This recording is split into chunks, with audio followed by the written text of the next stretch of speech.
Donc tout magasin d'armement où il y a des obus, des armes de guerre,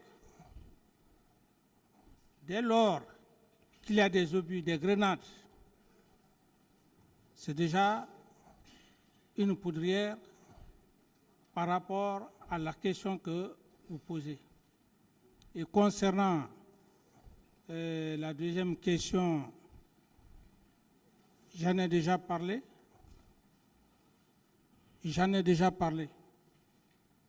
Ok.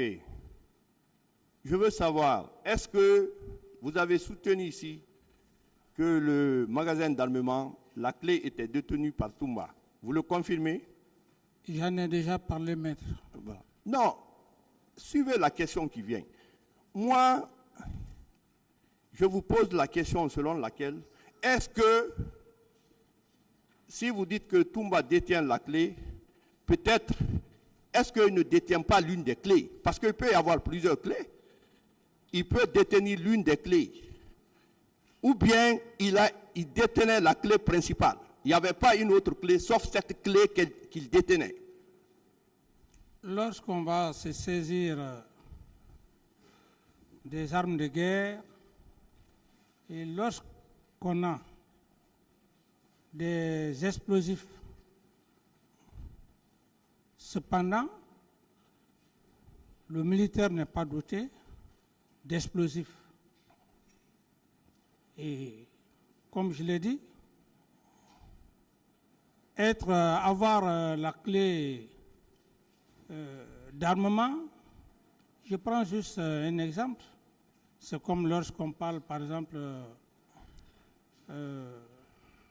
d'un travailleur, d'un agent de et cet agent, il détient la clé, mais la clé est commandée par le gouverneur de la Banque centrale. C'est aussi clair que ça. Ok. Donc, si je comprends, Toumba détenait la clé, mais à votre nom. Non. C'est lui qui sait comment il arrivait à s'armer. Ok. Et vous avez déclaré que lors du massacre du 28 septembre, vous avez été informé par feu Joseph Makambo. Et vous avez voulu partir au stade, mais on vous a empêché. Monsieur le Président, je veux savoir, est-ce que vous n'êtes pas parti au stade, mais est-ce que c'est exclu à travers votre bureau où vous êtes assis que vous fassiez des communications téléphoniques pour parler à...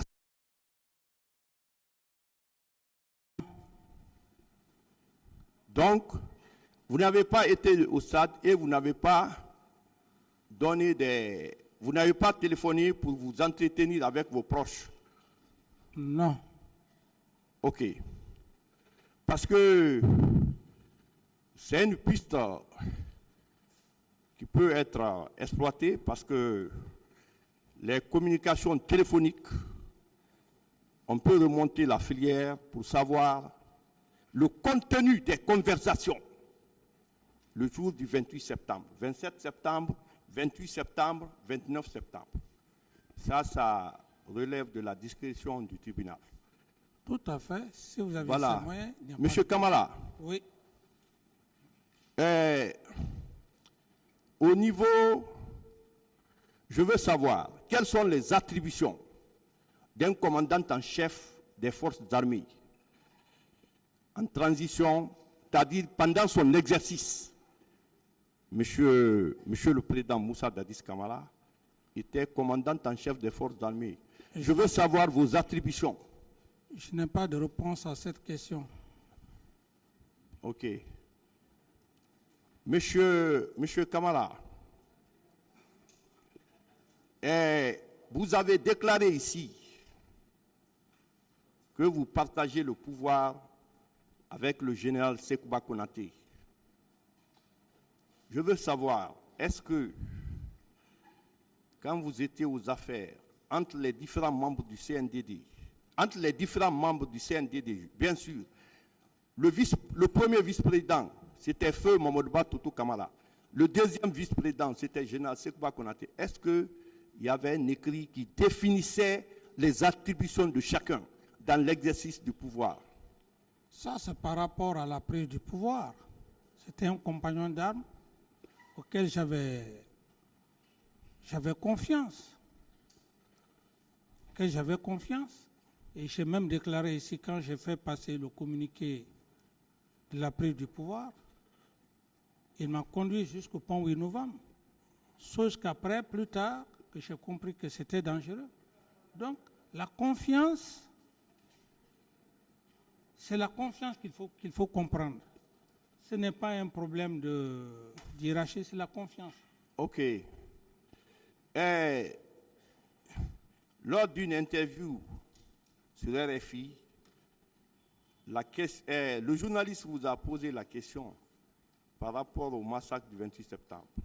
Vous avez déclaré que ce n'est pas parce qu'on est président qu'on maîtrise la situation. Et les ministres, chaque ministre doit jouer son rôle. Qu'est-ce que vous dites par rapport à ça? Quelle analyse faites-vous de cette déclaration? Posez clairement la question, que la question soit simple. Pour ma compréhension. Reprenez la question, certes, il n'a pas compris. Oui, J'ai dit, lors de votre interview sur la radio France Internationale, quand le journaliste vous a posé la question, vous avez dit concernant le massacre, c'est pas parce que, concernant votre responsabilité, vous avez répondu aux journalistes, c'est pas parce qu'on est président qu'on maîtrise toute la situation. Il y a des ministres. Pourquoi il y a des ministres? Chaque ministre doit jouer son rôle. C'est ça. Oui, c'est tout à fait clair, maître, comme je vous l'ai dit, que ce n'est pas parce qu'on est président qu'on peut contrôler toute la situation. OK. Monsieur le Président, lors d'une interview, vous avez déclaré que si on entend la démocratie, ce sont les militaires. Rawlings au Ghana, ATT au Mali, et que vous êtes avec le bas peuple. Vous voulez savoir ce que le bas peuple veut. Quelle analyse faites-vous de cette déclaration? Mais le bas peuple, c'est, comme je l'ai dit, le bas peuple, ce n'est pas seulement les intellectuels qui sont là, c'est la population en souffrance, y compris les démunis, ceux qui vivent dans les quartiers, et les ménagères, par exemple, c'est un exemple.